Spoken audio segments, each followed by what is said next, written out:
하나, 둘, 하나, 둘, 하나, 둘, 하나, 둘. 자, 다시 찾아온 온라인 수업. 자, 여러분들은 이걸 온라인으로 듣겠죠? 자, 일단은, 공지했다시피 거의 고려시대까지는 시험범위에 들어갈 것 같습니다. 그래서 다시 우리가 4단은 뭐 덜 끝난 반도 있고 하는 반도 있는데, 4단원이 끝나면 1단원으로 다시 돌아갑니다. 알겠습니까? 그래서 이번 시간에는 예고했다시피 1단원부터 다시 또 우리가 해봐야 됩니다. 알겠습니까? 그래서 교과서는 페이지 10페이지에요. 오, 새로 시작한 느낌입니다. 10페이지에서 그 다음에 11페이지 내용. 와, 이건 뭐, 야, 이런 걸 해야 됩니까? 중학교 때 했던 거. 자, 중학교 때 했던 선사시대의 전개와 국가의 성리. 알겠습니까? 선사시대의 전개와 그 다음에 국가의 성리. 국가의 성리. 자, 이 부분 우리가 뭐 중학교 때 허벌나게 들었던 거고, 이건 뭐 다 아는 거라서 더 이상 뭐 이걸 가지고 얘기하면 그냥 입 아프죠? 맞죠? 뭐 신석기, 구석기, 신석기 이런 얘기, 뭐 그런 얘기, 일반적인 얘기라서 여러분들 그냥 머릿속에 있는 거 정리한다 생각하고 그냥 보면 될 것 같습니다. 자, 우리가 선사라고 하는 거는 말 그대로 역사 이전의 시대. 알겠습니까? 글이 없으니 뭘로 연구한다? 그렇죠. 유물 가지고 연구하는 시대입니다. 역사가 사람의 역사, 사람의 이야기잖아. 근데 뭐 기록이 없었다고 해서 사람이 없는 건 아니잖아요. 그렇다 보니까 우리 선사시대라고 하는 거는 이제 인간이 남긴 글이 없으니까 이제 그 흔적들을 가지고 공부하는 거죠. 그러니까 인간이 사용했던 흔적들, 대표적인 거 뭡니까? 돌이죠. 알겠습니까? 석기시대. 석기시대. 그 다음에, 되게 또, 중요한 또 우리 도구가 등장하지. 뭡니까? 금속이죠. 그러니까 이런 것들. 돌과 금속을 사용했던 시기를 갖다가 우리는 석기시대는 구석기 또는 신석기 이렇게 나누고, 아유, 진짜. 이거 뭐 우리 그냥 장난한 생각하고, 그래도 뭐 교과서에 나오는 걸 안 짚어줄 수는 없으니까. 금속 사용했던 시기 뭡니까? 우리가 사용했던, 인류가 최초로 사용했던 금속이라 하면, 물론 뭐 금, 은 다 금속에 해당됩니다. 알겠습니까? 그렇지만 좀 역사적인 금속은 청동기라고 부르죠. 맞죠? 청동기 시대. 그 다음에 철기 시대. 지금도 철기 시대죠, 뭐. 알겠습니까? 그래서 사람들이 사용했던 어떤 도구의 발전을 가지고 역사의 발전 순서를 갖다가 정했던 이런 시기를 우리는 선사시대라고 부르고, 구석기 시대의 뭐 특징, 신석기 시대 특징 이런 거 하면 이제 입 아픕니다. 그래도 할게요. 알겠습니까? 자, 일단 뭐 신석기 시대, 석기 시대, 석기 시대 첫 번째 뭐 구석기의 특징. 아이고, 안 들어도 될 것 같아 이거. 구석기 특징. 아니 진짜 이건 구석기 특징 뭡니까? 뭐 뗀석기라고도 부르죠. 뗀석기라고도 부르고. 자, 중요한 건 이 시대의 뭐 삶의 방식. 구석기 시대는 일단은 이 당시가 지금과 자연환경 자체가 많이 달랐어요. 뭐 지금보다 훨씬 더 추웠죠. 알겠습니까? 그러니까 어느 정도 추웠냐면, 그냥 북극의 온도가 지금 한반도에도 몰려왔다 생각하면 됩니다. 뭐 지금도 한겨울 되면 뭐 춥긴 춥습니다. 뭐 시베리아의 어떤 한기가 몰려오기도 하는데, 그 당시에는 지금보다 훨씬 더 추웠고, 그러다 보니까 대륙에 얼음이 많았고, 그러다 보니까 해수면이 낮았고, 대륙과 대륙 간에 연결돼 있었고. 알겠습니까? 그래서 사람들이 어떤 이동 생활이 잦았던. 알겠습니까? 뭐 식량이 부족하니까 한 군데 머물러 살 수가 없죠, 기본적으로. 그러니까 식량을 확보하기 위해서 계속해서 이동 생활, 그다음에 수렵을 주로 했던 그런 사회였다. 아이고, 입 아파라. 합시다. 그래도. 알겠습니까? 자, 사회 특징, 평등사회, 뭐 이런 거. 사회. 먹을 게 부족하니까 다 나눠 먹어야죠. 알겠습니까? 풍족하면 싸웁니다. 알겠습니까? 전투가 벌어지고. 그렇더라고요. 알겠습니까? 그 다음에 중요한 거는 이 당시 우리나라 한반도에 등장하는 대표적인 구석기 시대 유적지. 알겠습니까? 이런 거 좀 알아둬야 돼요. 상원, 검은, 모루, 동굴. 북한입니다. 알겠어요? 북한 지역에 있는 이 유적지인데, 우리나라 구석기 시대가 왜 중요하냐면, 일제시대까지만 하더라도 우리나라는 구석기가 없다고 알려졌어요. 왜냐하면 일제시대 때는 왜 그랬을까요? 뭐 이유가 느껴지죠? 왜 그럴까? 당연하죠. 일본은 우리보다 역사가 짧아요. 구석기 유물이 없습니다. 일본 같은 경우는. 예전에 한번 뉴스에서 큰 뉴스가 난 적이 있는데, 일본에서 구석기 시대를 한번 조작했다가 국제적으로 망신당한 일이 있습니다. 그런 일이 있었는데, 어쨌든 자기네 나라는 구석기 유물이 없어.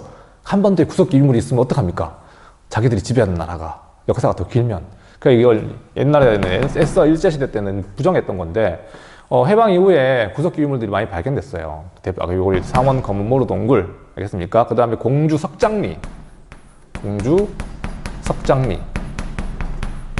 석장리 유적, 이런 것들이 있고, 공주 석장리 유적을 발굴하신 교수님을 내가 만나본 적이 있습니다. 박물관에서 쌤 일할 때. 아이고, 아직 살아계십니다. 살아계신가? 난 모르겠다. 하여튼 이게 우리나라 되게 유명한 고고학 교수였는데 내가 기억이 안 나요. 석장리 유물 대표적이고, 연천 정곡리 유적, 뭐 이런 것들이 대표적인 유적지다. 이런 거는 좀 체크해 둡시다. 알겠습니까? 어렵게 내고 싶거든요. 쌤이 유적지 막 맞춰보라, 뭐 이런 것들 내고 싶고. 알겠습니까? 자, 신석기는 특징. 자, 일단은 이걸 뭐라 부릅니까? 간석기라 불러요. 간석기. 뗀석기는 돌에서 떼어내서 섰다는 말이고, 맞죠? 중학교 때 다 배웠듯이. 간석기는 갈아서 섰다. 우리 다 우리말입니다. 알겠습니까? 우리 고고학을 정리하신 분들이 다 우리 순수 우리말을 많이 쓰도록 했어요. 얼마나 좋습니까? 우리나라 역사 용어들 보면 다 한잔말이고 해서 어렵죠. 그렇지만 간석기는 말 그대로 이해하면 됩니다. 갈아서 쓴 석기. 자, 뭐 중요한 건 아까 이 구석기와 신석기를 가르는 중요한 차이점은 환경의 변화입니다. 환경의 변화. 신석기 시대는 지금과 비슷해요. 해수면도 높아졌고요. 그러면서 따뜻해진 거죠. 얼음이 녹았으니까. 그러다 보니까 큰 동물들이 다 죽었어요. 뭐 매머드 이런 애들, 홀불소 같은 생긴 있잖아. 아니 맘모스 같은 애, 맘모스라 부르기도 하고 있잖아. 매머드 그런 애들 다 멸종되고 북쪽으로 다 올라가 버리죠. 그 덩치 큰 애들이. 그러니까 추운 데 사는 동물들은 덩치가 큰 게 유리해요. 우리가 뭐 판에서도 알다시피 덩치 큰 애들이 겨울에 강하잖아요. 맞죠? 여름은 되게 죽겠죠. 반대로. 그러니까 날씨가 따뜻해지니까 작고 빠른 동물들이 이제 주로 이제 활동하다 보니까, 그러니까 그런 동물을 사냥하기 위한 석기로 간석기가 등장하는 거죠. 돌을 갈아서 쓴다는 거 간단한 것 같지만 얘들아, 그거 엄청난 손재주가 필요합니다. 알겠습니까? 쌤 아이가 이제 2돌이 지났거든요. 아직까지 손이 정교하지가 않아요. 이렇게 블록 쌓기 이렇게 겨우겨우 한단 말이야. 근데 사람이 점점 발달하면서 정교하게 만들잖아. 맞죠? 그것도 인간의 어떤 환경에 따라가지고 적응해 나가는 과정이라 생각합니다. 인간이 발달하듯이, 도구도 발달하듯이. 뭔 말인지 모르겠습니다. 어쨌든, 간석기라 부르고요. 이 당시 사회의 특징은 똑같습니다. 평등사회. 이런 거 시험에 내면 다 맞추죠. 사회, 뭐 이런 것들. 아직까지는 식량 많이 부족해요. 근데 중요한 거는 이때 뭐가 시작됐다는 거야. 알다시피 정착 생활이 시작이 되죠. 왜? 농경이 시작됐거든. 농사 지어놓은 거 딴 데 갈 수는 없잖아요.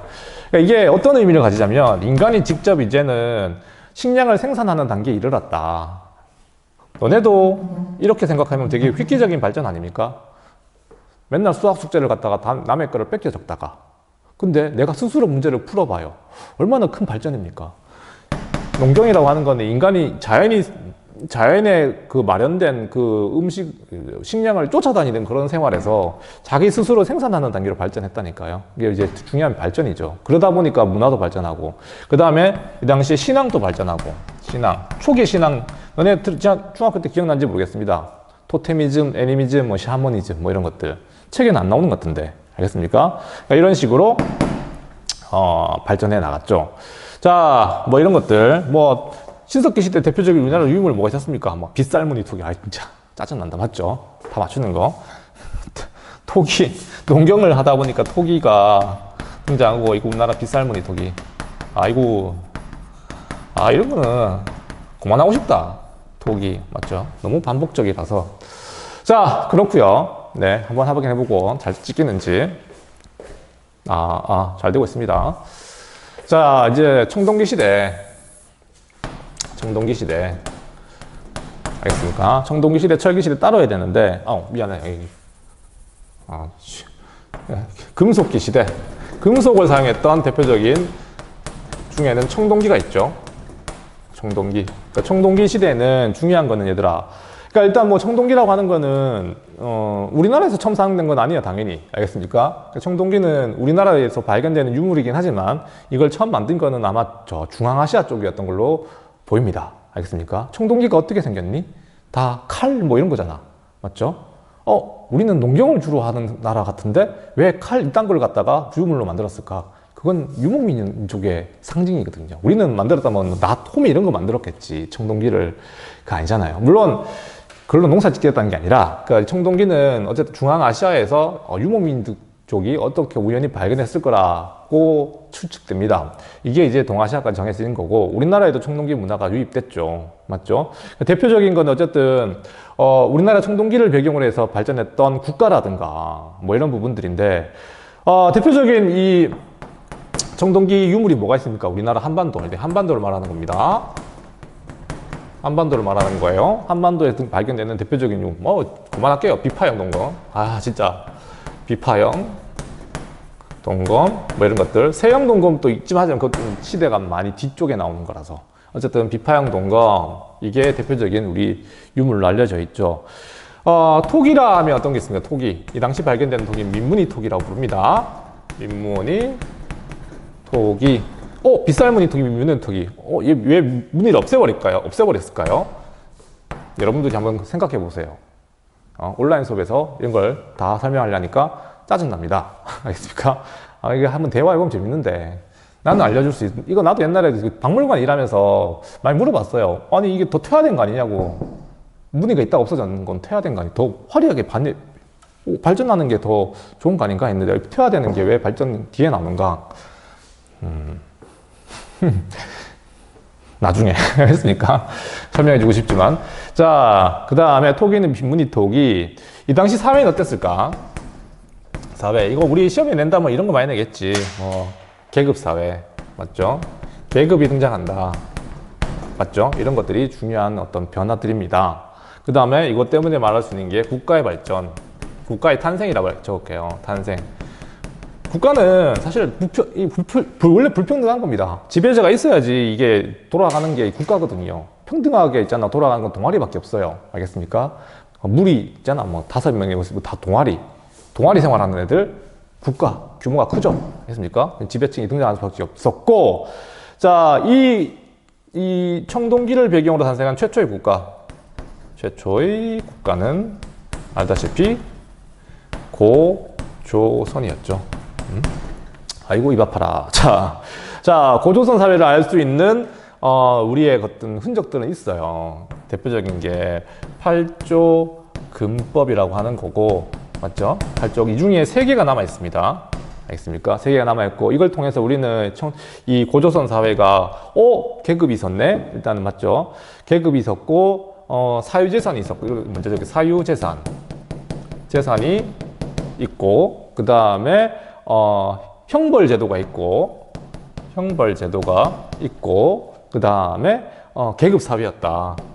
우리는 이렇게 얘기할 수 있죠. 팔조 금법은 뭐 고조선의 어떤 사회를 밝혀보는 중요한 어떤 그 흔적들이라서 이건 잘 나왔죠. 중학교 때도 많이 물어봤을 겁니다. 이런 것들.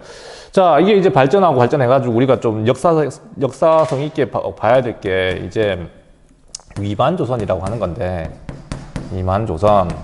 자, 위만조선은 말 그대로 위만이 세워서 위만조선입니다. 위만은 진나라에서 한나라로 교체되는 과정에서 이제 넘어온 어떤 그 유이민이라고 알려져 있죠. 알겠습니까? 이 위만은 원래는 준왕 시절에 건너온 유이민 집단이었고, 이 사람이 이제 권력을 갖게 되죠. 알겠습니까? 그러니까 중국에서 건너온 사람들이 아마 고조선의 어떤 왕조를 바꿔버렸다고 보면 되겠죠. 그래서 위만이라고 한 사람이 다시 새로운 조선을 열어서 위만조선 이렇게 구분합니다. 자, 그런데 어쨌든 이게 194년이었어요.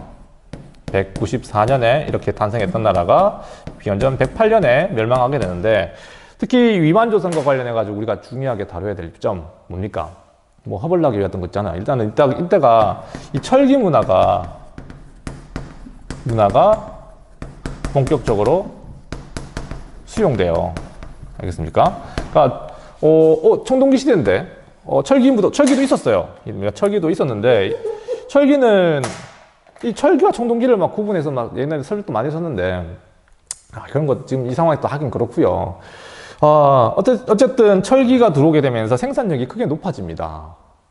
철기가 사용됐던 용도가 뭐였어요? 주로 그렇지 뭐 농기구 이해됩니까? 청동기는 그렇지가 않았죠. 청동기를 농기구로 사용하였다. 땡! 틀리는 거지. 그런 거 시험 문제 많이 났잖아요. 맞죠? 그런 것처럼 철기 문화는 일반 백성들도 사용할 수 있는 그런 금속이었기 때문에 좀 더 대중화된 어떤 금속이죠. 근데 무기도 만들어지게 되고 전쟁이 잦아지게 되고 어쨌든 이게 좀 더 발전한 사회죠. 이해됩니까? 어쨌든 하는데 철기 문화가 본격 수용됐던 시대. 그 다음에 이 위만조선 같은 경우는 보입니까? 중개무역이 발달하였다. 중개무역. 네. 그러니까 이 위만조선 같은 경우는 위치 자체가 이 한반도 북부 지역이었습니다. 남쪽에는 저기 진국이라고 있잖아. 진국이라고 알려진 마한 진한 변환의 어떤 그 초기 단계 알겠습니까? 진국이 있었고 진과 그 다음에 위만조선과 한나라 사이에 중개무역을 통해서 발전하다가 이 한나라가 나중에는 그 한무제, 중국 역사상 뛰어난 황제 중에 한 사람이 알려진 무제라고 있었습니다. 그러니까 무제가 위만조선을 침공해 오죠. 이러면서 기원전 108년에 멸망해버렸던 위만조선. 그러니까 중요한 건 어쨌든 되게 발전했었다. 알겠습니까? 중개무역을 통해서 자꾸 사라지고 있네요. 벌써 많이 적었네요.